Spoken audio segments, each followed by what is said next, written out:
Good afternoon. We are here with Ed Thorne for another episode of Pembroke Today. Welcome, Ed. Thank you, Jules. Thank you for being here. This is a good one. Town meeting is coming up very soon, May 8th, and there's a lot of things that we have to cover in town meeting.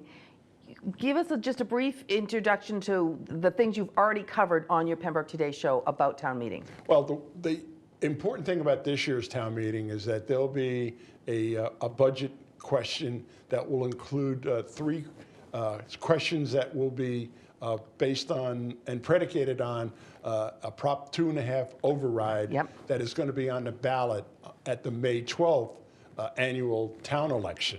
And so there are three components of the override. One is over $200,000 for 2 additional firefighters. We've had a show regarding that. With Mike Hill. The second one was, the second show was with the police chief about another $200,000 to hire 2 additional police officers. Okay. And the third segment of the override is the show that we're going to do today, which is $300,000 to be added to the DPW street paving budget. Right, and that's a hot topic.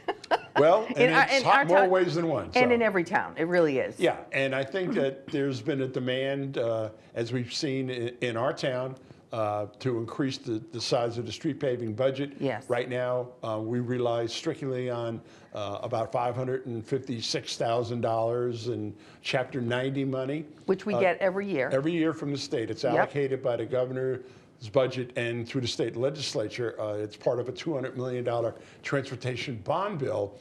And but that's the only money that we have.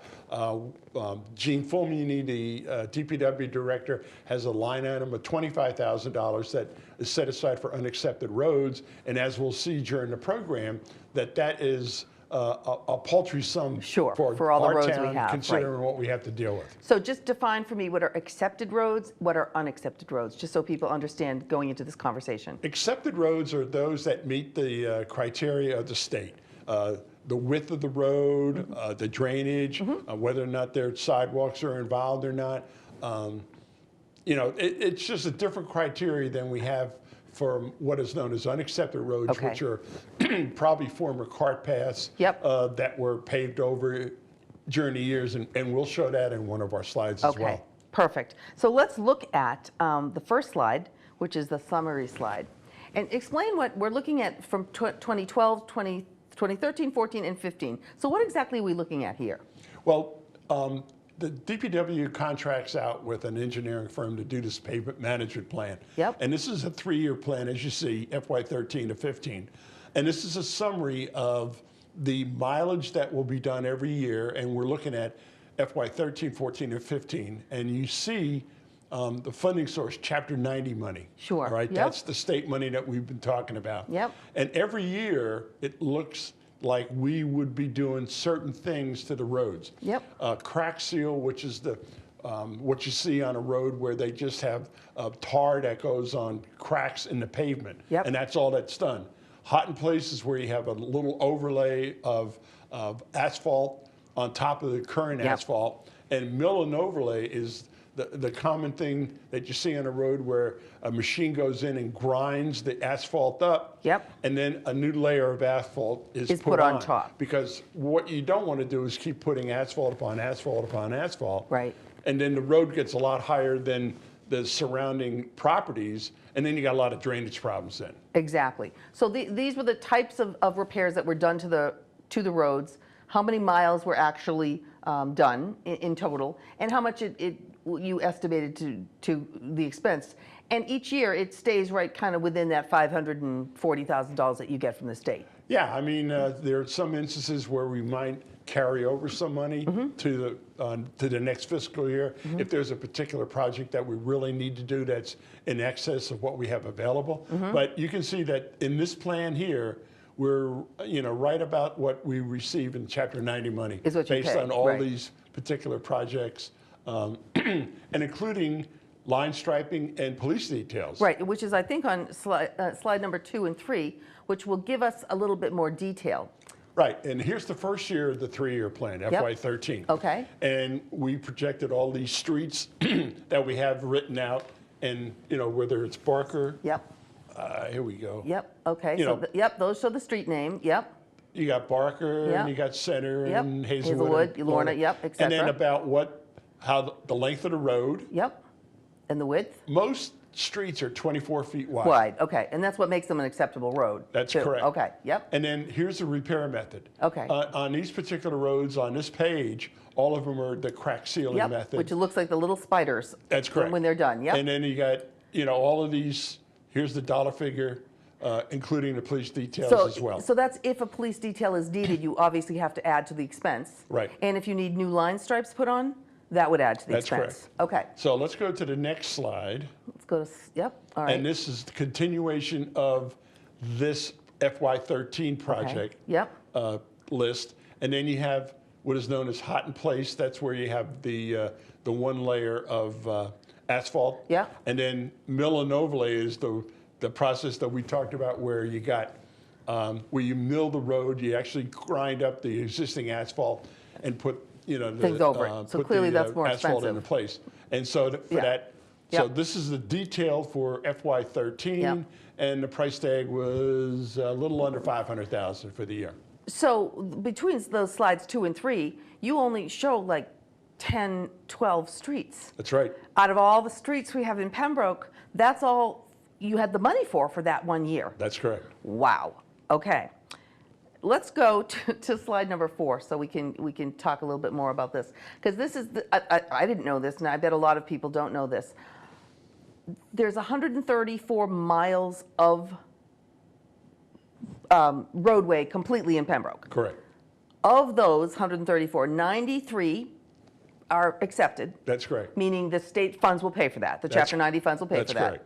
The unaccepted 17.78 miles is the stuff that we have to pay for. The town has to come up with money. That's correct. And right now, we only have $25,000 a year set aside for that. As we'll see later on, it's Not going to help. it's a pittance compared to It's what a we pittance, need. yeah. Now, one of the interesting things about what we've done in the past is that we have dealt with unaccepted roads in a large amount of money, but it required a town meeting vote of an article. Yeah. And we did that several years ago when we paved almost all of the streets in the Furnace Colony area. Okay. But it had to be separately appropriated by the town. Right, and we could not use the Chapter 90 money That's for correct. that. Okay. Now, okay, so state roads are literally owned and responsible for the state? That's correct. And like what 10 miles are state roads? That'd be Route 53. Okay. That's And a good then- example. And private roads are clearly a private road. It's a lot of those roads into cottages that are up Yeah, I in the mean, you could be woods going and- down a street such as Elm Street, for instance, Yep. and all of a sudden you'll see a dirt road going into Yeah. the woods, and Yep. it's a house in the back, and you'll see a sign at the front, private way. Okay. So that So would they're be a responsible typical for whatever they example of want to do on something that. like Correct. Okay. So we have 134 miles worth of roads in Pembroke. Okay. Let's go to the next slide. All right, now this is a map that shows all of the roads in town. Okay. And the categories, whether it be accepted roads, unaccepted roads, state roads, private roads. Okay. Now, the interesting thing, what we're concentrating on is the $300,000 that we have as part of Proposition 2.5 override is going to go a lot to unaccepted roads.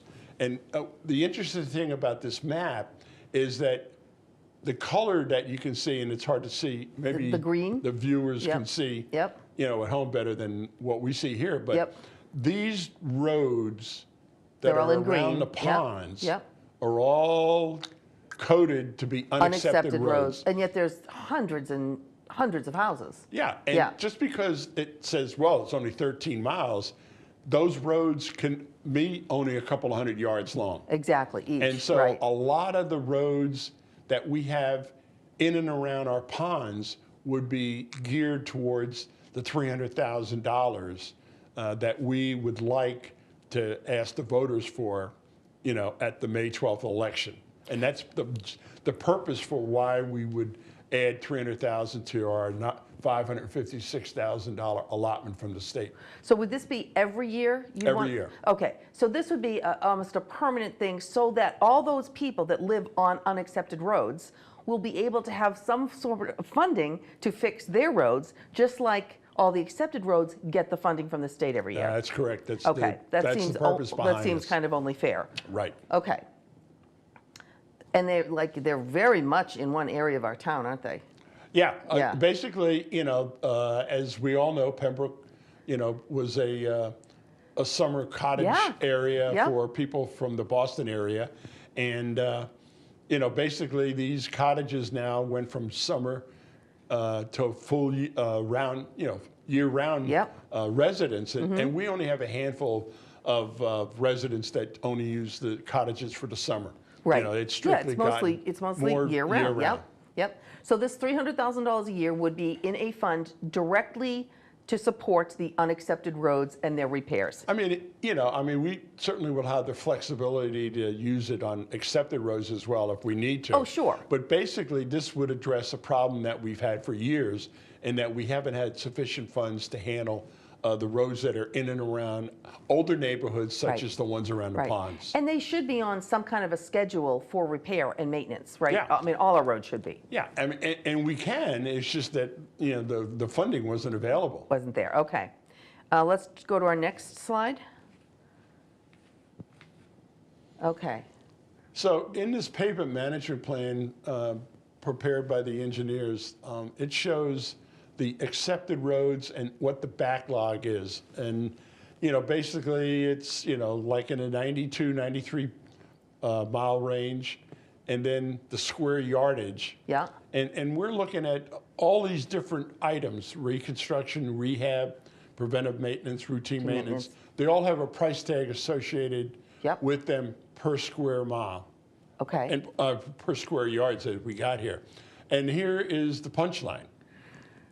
So if we were to actually get rid of the backlog of repairing all of our accepted roads, it would be $9 million. $9 million.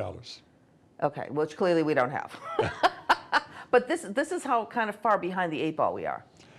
Yeah, and I think, a lot of communities that don't have, that rely solely on Chapter 9 Right. money, they're faced with this prospect Of course. of Oh, I'm not sure. having enough money to Right, do that. all the And towns are. And the backlog gets bigger and bigger and bigger every year. Right. Now, how does the winter that we have, or the seasons that we have, how does that affect the backlog? Does it cause it to go further and further into the future?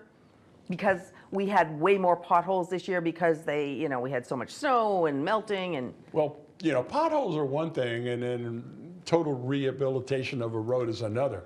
And we're hoping this year that the state legislature and the governor come up with what is known as a pothole grant. Yep. And Yeah. we got it a couple of years ago, and hopefully we'll get a pot of money. I think it ranged between 50 and 100,000, which allows us to get the asphalt to go out there and really do a good job. Well, the best job we can, getting rid of potholes. But the long range situation for us, that's the long range plan, is the $9.2 million. And that would be just to catch up, right? To have every road done and be up to where it should be? That's what Correct. it would cost us to do? Okay. And by only getting $550,000 approximately a year. Just do the math. Do the math. And I think we got a slide. Yeah, I think we have a slide regarding too. that. Okay, can we have the next slide?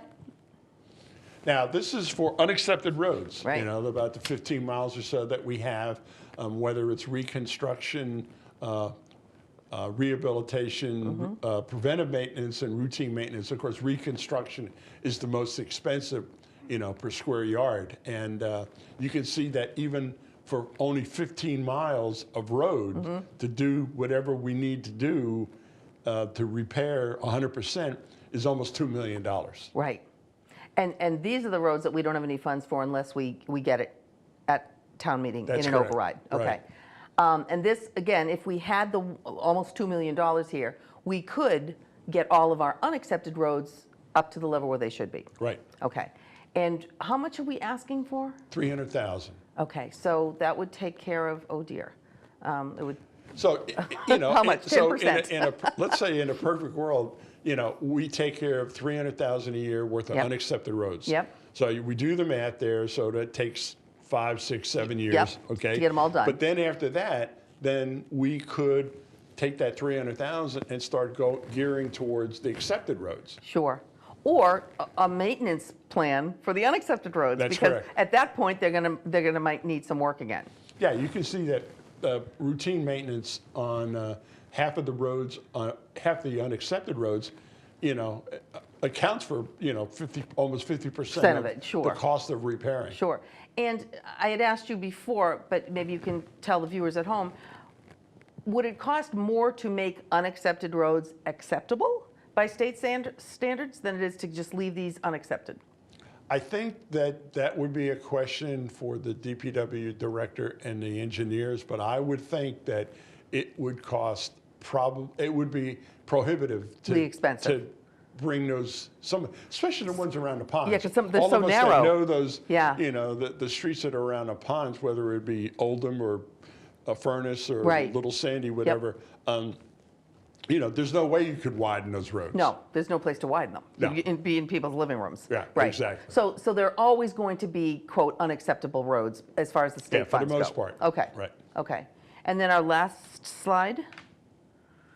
Okay, so what, you said we get 56,000 approximately. Yep, Okay. you see it right there. That's Okay. the allocation for the fiscal year coming Right. up.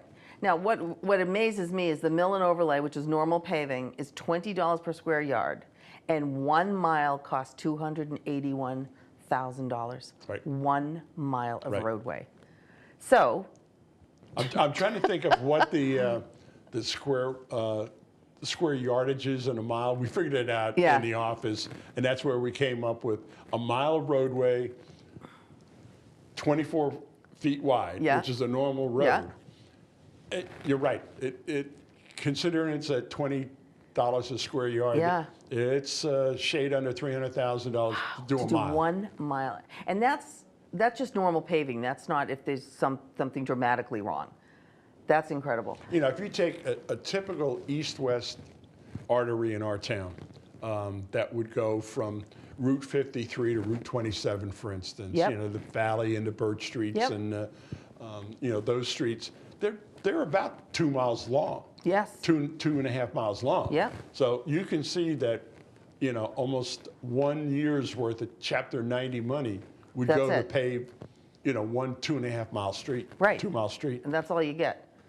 And I know one of our staff members came up with that would equal 2%, a little over 2% of all the accepted roadways, so that your road would get paved once Every 46 years. Well, if that's all the money we had, that's all that would happen. Now, what is the chance that we're going to get a little bit more or less of the allocated funds from the state? A lot of it has to do with the governor's budget and the state legislature. They're the ones that act on what is known as a transportation bond bill. Okay. And if you see in a newspaper that the legislature has voted on a $200 million bond bill, that is status quo for us. So that we're gets going to us get to 556. the 556, okay. The Mass Municipal Association is always lobbying for an additional $100 million. So that would give us probably an extra $250,000 Yep. a year. And we were lucky to get that about 4 years ago, 5 years ago. Correct me if I'm wrong, Gene, but you know, we did get lucky 1 year, and we got an additional $250,000. And you know, the MMA lobbies every year to increase Sure. that allocation. Now, is there anything in the Tourism Bureau or Economic Development or everything with all the money that's going towards the anniversary of our country, the 400th anniversary, where there's a Boston 400, there's a Plymouth 400? Is there any infrastructure monies available for all the people that are going to be passing through the towns? Well, you know, if you look at a couple of projects that are underway right now in our community, especially the Route 14 Yep. corridor project, you know, we're looking at that project being done and finished in phases. Yep. Hopefully the western part of the project from the center of town out to the Hanson line, including a new rotary or roundabout as they call them, will be done, hopefully by beginning of summer.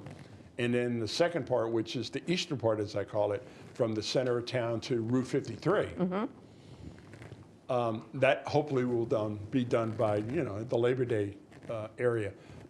That is funded by the state. Okay. That total project's, I That believe whole it's like project was, including the paving. Now, when you do that, then there are guidelines that the state requires you. The drainage, the width of the road, and sidewalks. Okay. If you know that the Route 14 project includes sidewalks, that's a requirement of the state. Okay. When we get involved on the Route 36 project in a couple of years, that is going to run from the center of town all the way down to Route 27. Yeah. And that will include the same criteria. Okay. Widening of the road, new drainage, relocation of certain items, whether it be telephone poles or whatever, and then also sidewalks. Okay. So, and that'll run the whole length of Route 36. So, those are state monies, which are funded in part by the federal government. Right. But that has nothing to do with our $550,000 we get a year. No, it doesn't. That's totally, so these are project by project. That's correct. That get approved. Okay. Now, what if, when we put in new roads in the town, how does that get factored into, okay, now all of a sudden we have another 5 miles of roads? Well, That's just, who pays for the pavement on the new roads?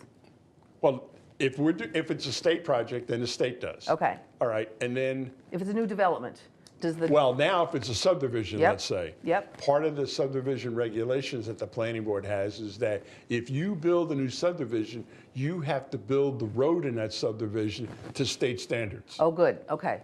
Which includes curbing and sidewalks. Yes. Okay, great. Right? Great. But they then become part of the accepted roads that we have. They're not private. You'll see every year at town meeting, you'll see an article that says, will the town accept such and such a way? Okay. And it's usually, it's a street in a new subdivision. So that for the first year or so, the developer is responsible for maintaining the road, for clearing the snow, to doing any kind of maintenance on it. And then after a period of time, then when that road becomes acceptable by the planning board then will recommend to town meeting that it be taken over by the town. Okay, and it becomes an accepted road. Right. Gotcha. How about the last slide? Do we have one more? Okay. So go ahead. No, so this is the one that's really the most important for your purposes here. The $560,000 is what we get anyway, correct? That's correct. That's that line right down here. That's that little line right down there. And what is this along the left-hand side going up? What is this 76, 77, 78, 79, 80? What's all that? I believe that is the amount of work, the percentage of what can be done. Gotcha. So based on money. Okay. So the 560, we're kind of going down to what is 2020?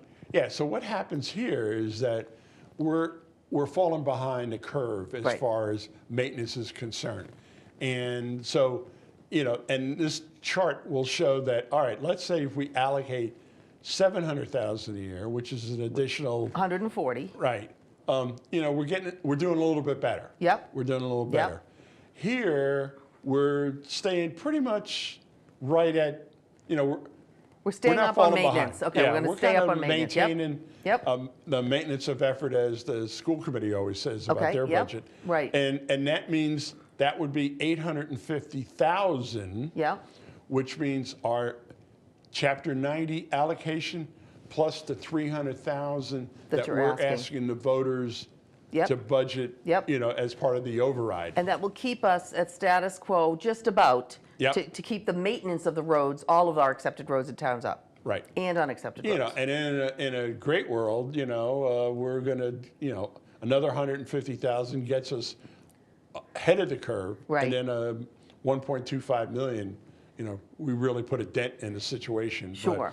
But, this is what we're looking for, for this threshold, and this is the rationale behind why we're asking for $300,000 that would allow us to do the work we need to do and not fall behind as we will.